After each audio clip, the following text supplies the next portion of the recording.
essa questão 115, ela vai trazer 3 etapas de um satélite geoestacionário que pode ser usado no sistema de comunicação. A primeira etapa é o lançamento aqui da base da Terra, onde ele vai ficar numa órbita próxima, e ele está chamando essa órbita de R1. Então o satélite ele é lançado aqui da Terra, e ele vai ficar nessa trajetória aqui, ó, nessa trajetória mais interna, e essa trajetória mais interna ele está chamando de uma trajetória R1. Depois o que vai acontecer? Quando ele chegar no ponto A, alguns estágios de propulsão vão ser iniciados, e esse foguete ele vai adquirir uma órbita elíptica e vai do ponto A até o ponto B. E diz que essa órbita ele chama de órbita E. E o último momento, a última etapa, do ponto B, ele vai efetuar para uma mudança para uma órbita de raio R2, aplicando de novo impulsos tangentes à trajetória. Então ele vai adquirir essa última órbita geoestacionária bem mais afastada que aquela órbita inicial. E aqui ele chama de R2. E ele quer que você compare as energias mecânicas do satélite nas 3 órbitas.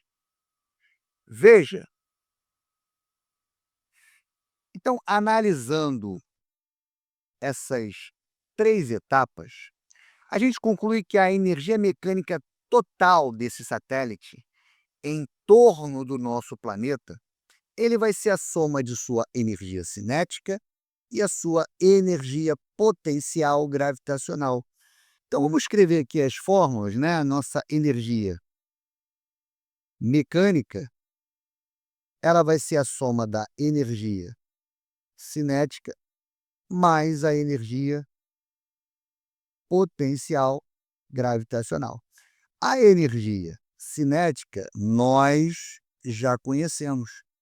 Vai ser a massa do satélite, quadrado da sua velocidade, dividido por 2.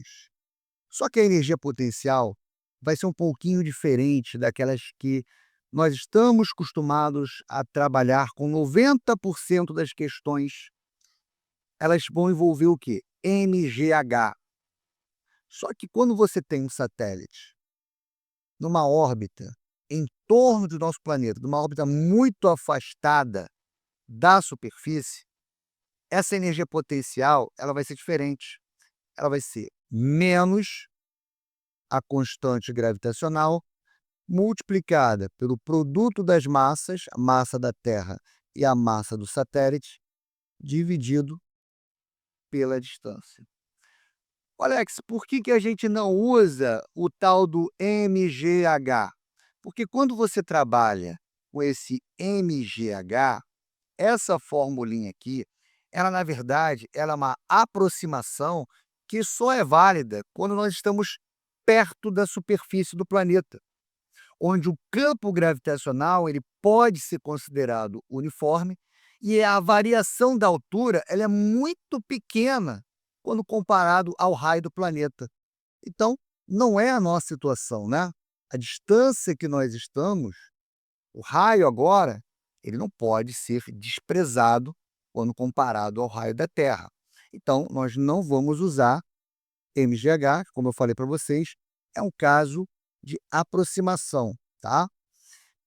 Aí vem outra situação. Alex, por que desse sinal de menos aqui? Esse sinal de menos, ele vai indicar que a força gravitacional ela é sempre atrativa e que o sistema está em um estado de ligação, né? Há uma ligação entre o satélite e a Terra.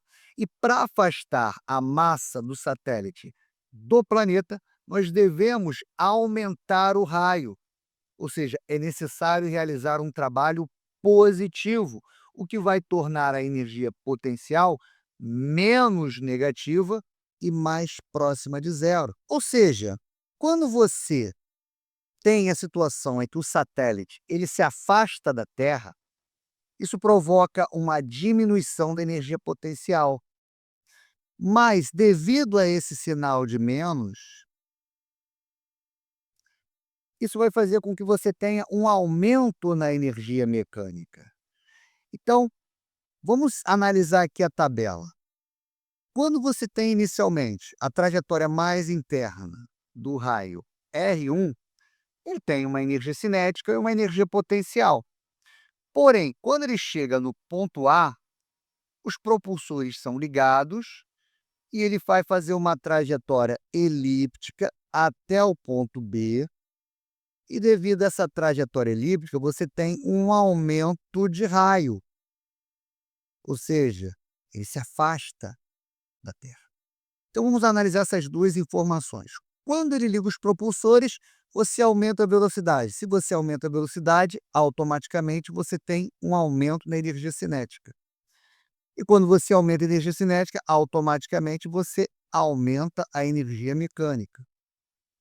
O fato de você entrar na trajetória elíptica e se afastar da Terra, aumentar esse raiozinho aqui, ó, isso vai fazer com que você tenha uma diminuição da energia potencial. Só que devido ao nosso sinal de menos, você vai ter um aumento na energia mecânica. Então, ao passar da trajetória interna para a trajetória elíptica, a energia mecânica na trajetória elíptica, ela é maior que da trajetória interna de raio R1. A segunda situação, ele chega no ponto B, liga os propulsores para entrar na trajetória de raio R2. Então aqui, ó, ele vai ligar os propulsores e vai aumentar a sua velocidade. Então, se ele aumenta ainda mais a velocidade, há um ganho na energia cinética. Então a energia mecânica ele vai aumentar. E como você aumentou o raio, como você se afastou ainda mais da Terra, vai haver uma diminuição na energia potencial, mas que devido ao nosso sinalzinho de menos, você tem um aumento na energia mecânica no final das contas. O que a gente conclui dessa brincadeira? Que a energia mecânica, na última etapa, ou seja, em 2, ele vai ser maior que a energia mecânica na trajetória elíptica. Então, quando a gente organiza isso, a energia mecânica na trajetória 2 é maior que na trajetória elíptica, que por sua vez é maior que na trajetória interna. Olhando as opções, gabarito, letra A.